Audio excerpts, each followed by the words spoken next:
Hi, this is Lisa Rangel of Chameleon Resumes, the premier executive resume writing company, and thank you so much for joining me today.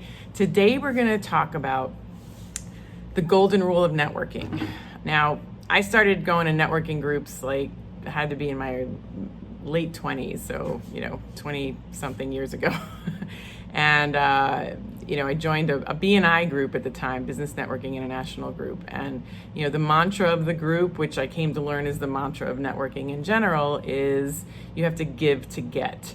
So, that's what I want to talk about today. As a means of finding interviews for yourself, I find that an effective way to do that is to give to get. So how do you give interviews to somebody, right? If you're not working or if you're looking for a job and you're not hiring your department. So what do you mean by that, Lisa? I can probably hear you thinking that. So in giving to get, when it comes to doing job searching and interviews, is, one example of how to do that is look at your contacts and see who you can put together that they can then help each other. Because if you are the hero that put those two people together, that is always going to be remembered by one or both of those individuals, and karmically, as well as directly, that can come back to help you. Now, you should do it out of the goodness of your heart, not simply to get something in return. But I find that when you do it, without expecting something in return, something happens and you'll get something in return. Now you might think, where do I even find people to do this act of service, right? How can I put two people together? So there's three places you can look within to find people to connect to and maybe connect some of your worlds together. So the first place you can look are people you used to work with, corporate alumni, and look through, your list of contacts, people you used to work with, who haven't you spoken with in a while. After you check in with them, you see what they're up to, or even if it's somebody that you have still recent contact on a day-to-day basis or weekly basis, they need something, they need help, they're struggling. Who in your network can help them?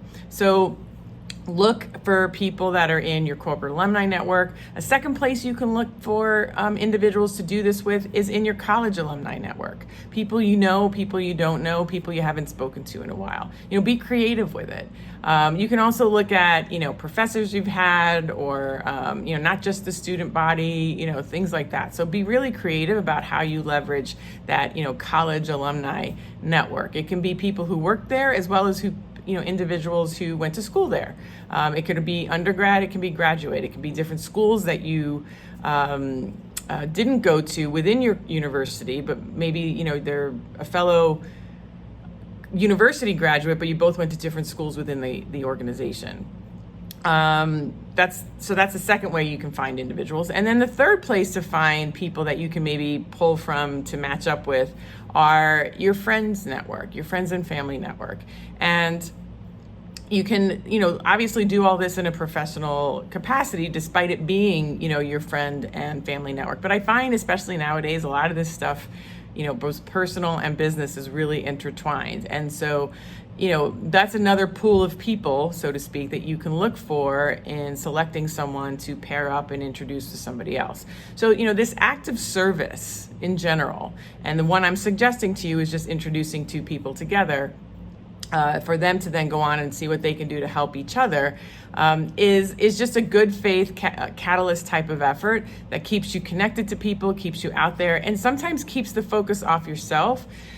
Because you just need these breaks now and again when you're doing job searching. When you're job searching and you're reaching out to people and you're selling yourself constantly, it can sometimes become daunting, right? And you need to do it differently, but still do it. So a way to put yourself out there, but take sometimes the focus off yourself so you can just feel good about what you're doing, which frankly gives you the juice to do the next, marketing effort for yourself. The way to do that is do some good for people and put two good people together.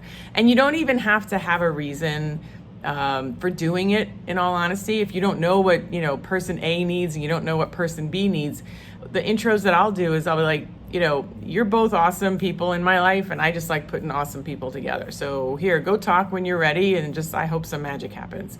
And it's just putting good people together. It doesn't even have to have an agenda or a motive, and you just see where it goes. But that's just one way to keep yourself out there without and you're still taking a break off the focus of yourself, but honestly, you're still karmically going to reap rewards from that effort. So that's my suggestion today. I have other ways for you to be able to generate leads and interviews for yourself in my 89 virtual ways to land an interview ebook that I have available for an investment.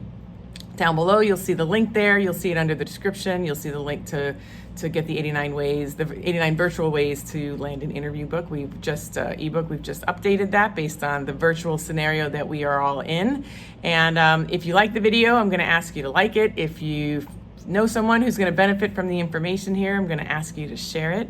And I'm going to also ask you to subscribe to the channel so you do not miss next week's episode.